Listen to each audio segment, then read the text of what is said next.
I need to tell you about a mistake I made, a mistake that cost me years of my life, moments I can never get back and people I'll never see again. And I am not telling you this to impress you or to make myself look vulnerable in some calculated way. I am telling you this because if even one person watching this learns from my mistake, instead of making it themselves, then maybe sharing this pain will have been worth something. The mistake wasn't dramatic. It wasn't a single catastrophic decision. It was quieter than that, more insidious. It was the mistake of believing I had time, of thinking that life would wait for me, of postponing the things that mattered because I was convinced there would always be another chance, another day, another moment. And I want to ask you something before I go deeper into this story. Have you ever caught yourself saying, "I'll do it later"? Whether it was calling a friend, taking a break, or chasing a dream, and then realizing that later never came, write it in the comments. There was a period of my life when I truly believed that time was endless. I thought there would always be another summer to enjoy, another evening to spend with people I cared about, another chance to live out the small dreams that made my heart feel light. I kept telling myself, not now, later, there will be time later, and for years, that phrase became the background music of my life. I lived on pause, pushing so many things into a vague future. A trip I wanted to take later, sitting down to watch the stars on a clear night later, writing down my thoughts in a journal, something I always swore I'd do later. Even the simplest joys, having a slow breakfast with someone I loved, calling an old friend, or simply lying in the grass and doing absolutely nothing, I postponed them as though time would wait patiently for me. The strange thing is, when you're young, you really believe that life is too long to worry about such small moments. You think you'll always be able to circle back. You tell yourself, it's fine, there will be another chance. And at first it feels harmless. You skip one gathering, you delay one trip, you turn down one evening out. But the truth is those single choices pile up silently, and one day you wake up and realize that whole chapters of your life never happened simply because you kept waiting for the perfect time. I'll never forget one evening in particular, a close friend of mine had invited me to a small dinner. Nothing formal, nothing grand, just a warm night, a few drinks, and laughter echoing through the air. I remember telling him, not this time, I'm tired, maybe next week. But the next week never came. Life, as it always does, moved in its unpredictable way. And before I knew it, he was gone. Not just gone from the city, gone from this world. I never got that evening back. I never got to sit at that table, never got to share those laughs. Never got to say the things I thought I could always say later. That moment has haunted me for years. It wasn't just about losing a night, it was about losing something irreplaceable. I realized too late that it's not the big events we regret missing the most. It's the small, ordinary, almost invisible moments. The hug you didn't give. The I love you you thought you'd say another day. The quiet walk you promised but never took. These are the things that leave holes inside you when they're gone. The cruel part is that I didn't notice the damage while it was happening. You don't. You keep convincing yourself that postponing joy is harmless, that deferring happiness is smart, that delaying dreams makes sense because the future is wide open. But then one day, you look around and the future isn't endless anymore. The faces around you have changed. The people you thought would always be there aren't. The time you thought you had has vanished into thin air. And here's what I learned painfully. Time doesn't forgive, it doesn't stop, it doesn't wait until you're ready. The seconds pass, whether you're living them fully or throwing them away, and every time you say later, you're silently handing over a piece of your life that you'll never get back. The mistake I made was simple but devastating. I believed that tomorrow was guaranteed. I thought I had control over time, but I didn't. I never did. None of us do. I wish I could tell you this is just a story, that it's some dramatic exaggeration, but it isn't. This is how life slips by quietly, subtly, without alarms or warnings. You don't notice the years disappearing until one day you are standing in the middle of your life realizing how many things you postponed and how few of them you can ever return to. That is the mistake I made. And if I could go back, if I could change just one thing, it would be this. I would stop living for later and start living for now, because later isn't real. Later is just a trick that time plays on us. And when you finally understand that, sometimes it's already too late. I remember sitting alone one night, staring at my reflection in a window and realizing how much of my life I had put on hold. It wasn't about losing opportunities for success or recognition. That part didn't even sting as much. What really broke me was understanding that I had lost laughter, I had lost connection. I had lost time with the people who mattered most, and no amount of wishing could bring that back. Think about it for a moment. You can rebuild a career, you can earn more money, you can start over in almost any area of life, but you can't start over with time. Once a day is gone, it's gone forever. And the truth that hit me hardest was this: people don't wait forever, the world doesn't wait. When you keep postponing, you're not just gambling with your own life, you're gambling with the presence of others in it. I began to notice patterns. Birthdays I never showed up for, messages I answered weeks too late, promises I casually pushed aside because I thought there would be plenty of chances later, and then suddenly there weren't. Friends had moved on, relationships had cooled, opportunities for closeness had vanished into silence. I became a ghost in my own life, watching it all move forward without me while I kept waiting for some mythical better time. The cruelest part is that no one tells you when the last time really is. The last coffee with a friend never arrives with a warning label. The last smile from someone you love doesn't announce itself as the last. It only becomes clear when you look back and realize you let it slip through your fingers. And by then, the weight of it is unbearable. For me, it wasn't just one friend I lost to this mistake. It was moments with my own children. I told myself I'll spend more time with them tomorrow. I'll do it properly this weekend. But children don't wait. They grow, they change, and the version of them you miss never comes back. One day you wake up and the child you thought you still had is a young adult with their own life, their own priorities, their own distance from you. And you ask yourself, where was I when those years slipped by? It makes me think about how often we fool ourselves with the idea of permanence. We see the people we love every day and we assume they'll always be there. We hear their voice. We recognize their habits and we take it all for granted. But nothing is permanent.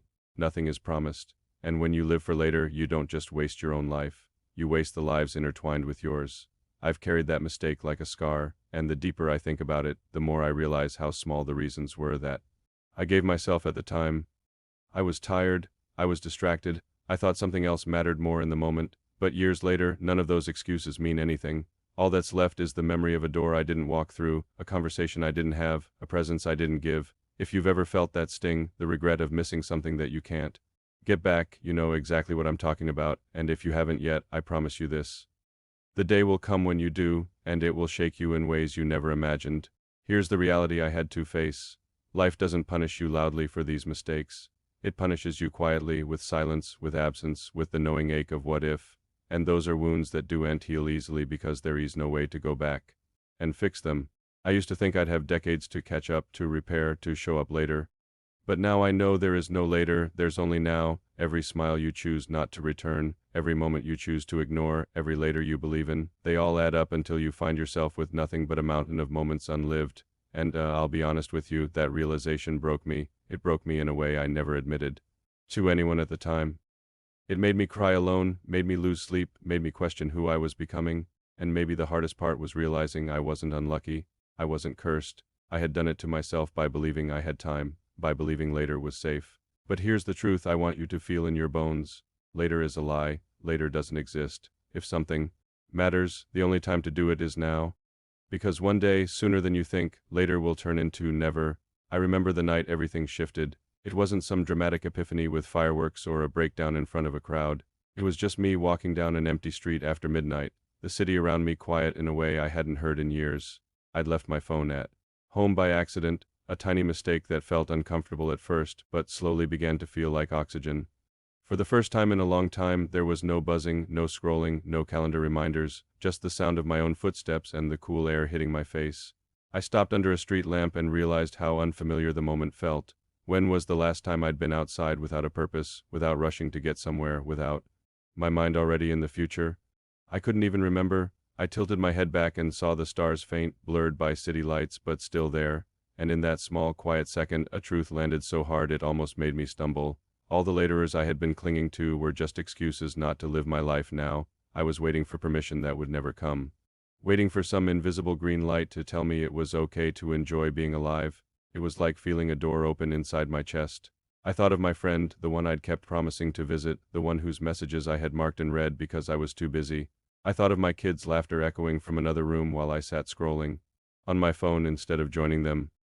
I thought of my parents growing older quietly while I kept telling myself I'd make time next month. Suddenly, all those postponed moments didn't look harmless anymore. They looked like theft, and the thief was me. The irony is that I had always been so good at planning for the future, at thinking ahead, at preparing. But nobody tells you that over-preparing for tomorrow is another way of abandoning today.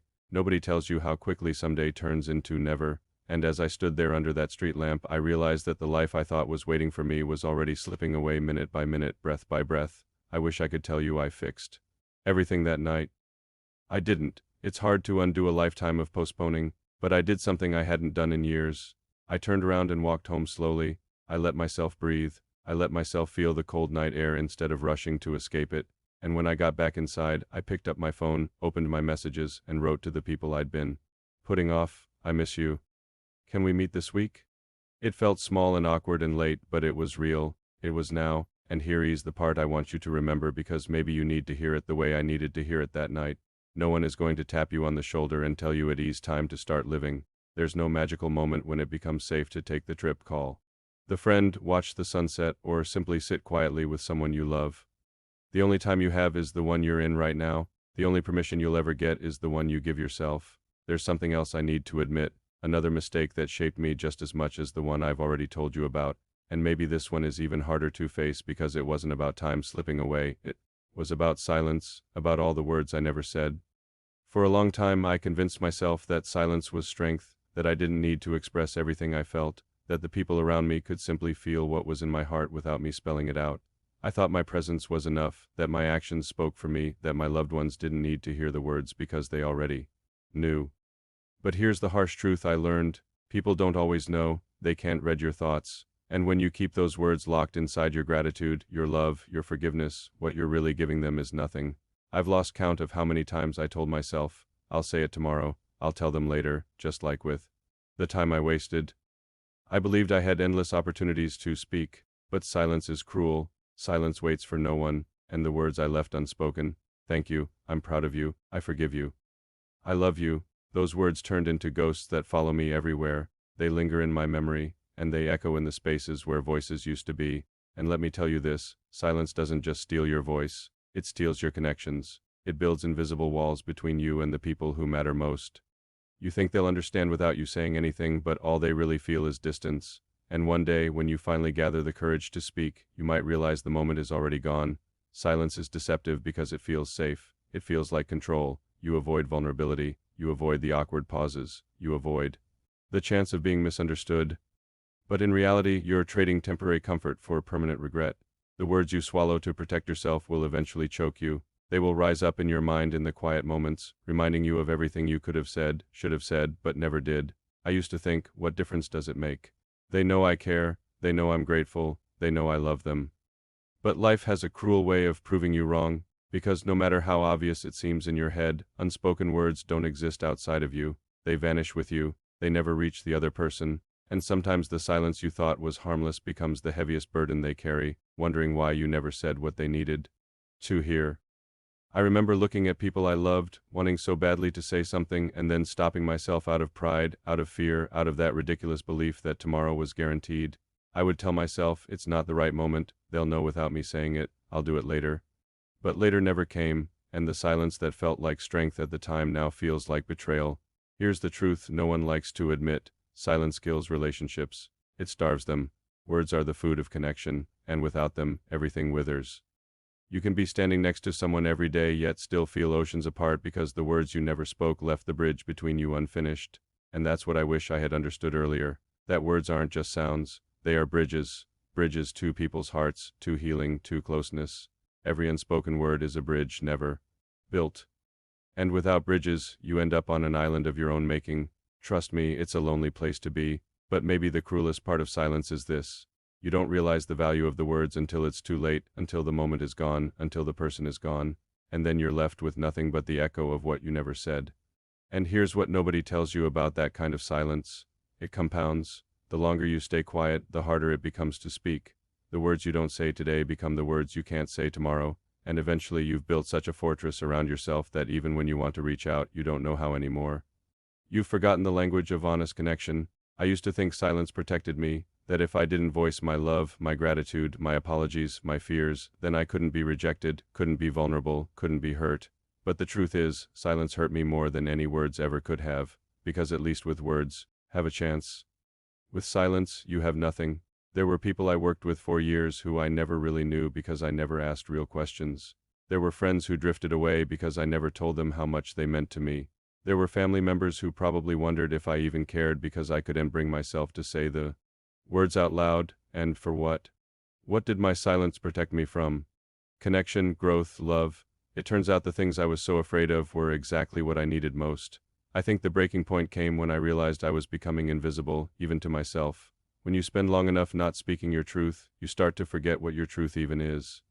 You become so practiced at holding back that you lose touch with what you actually feel, what you actually want, what you actually need. So I made a decision, a terrifying one. I decided to start saying the things I'd been holding back, not all at once, I'm not that brave, but slowly, deliberately, one honest sentence at a time.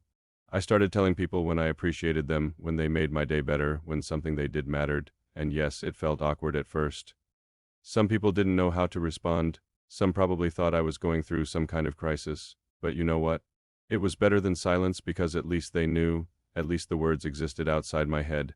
I started having the difficult conversations I'd been avoiding, the ones about hurt feelings, about misunderstandings, about disappointments. And those were even harder but necessary because unspoken resentments don't disappear, they just rot quietly until they poison everything.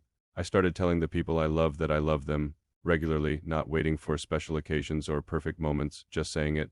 Because what if there isn't a next time? What if this ordinary Tuesday is the last chance I get? And here's what I learned. The words you're afraid to say are usually the words that need to be said most. The vulnerability you're avoiding is exactly what creates real connection. The silence you think is protecting you is actually killing you slowly. So I'm asking you now directly, what are you not saying? What words are you holding hostage in your chest? What person in your life needs to hear something from you that you've been postponing? Because I promise you this, the regret of speaking and being misunderstood is nothing compared to the regret of staying silent and never knowing what could have been. The awkwardness of vulnerability fades, the pain of permanent silence doesn't. Don't make my mistake. Don't let the people you care about wonder. Don't let relationships die from starvation when all they needed was a few honest words. Don't wait until it's too late to realize that silence isn't strength, it's surrender. Speak now while you still can, while they're still here to hear it, while the words still matter, because one day they won't be, and all you'll have left is the echo of everything you never said. Share this with someone who's been carrying words they haven't said, someone who needs permission to finally speak what's been sitting heavy in their chest. Subscribe if you want more honest conversations about the mistakes we make and the lessons we learned too late, so maybe you can learn them earlier than I did. And tell me this, what's one thing you've been meaning to say to someone but keep postponing? Not someday, not eventually. What are the actual words you need to speak before it's too late?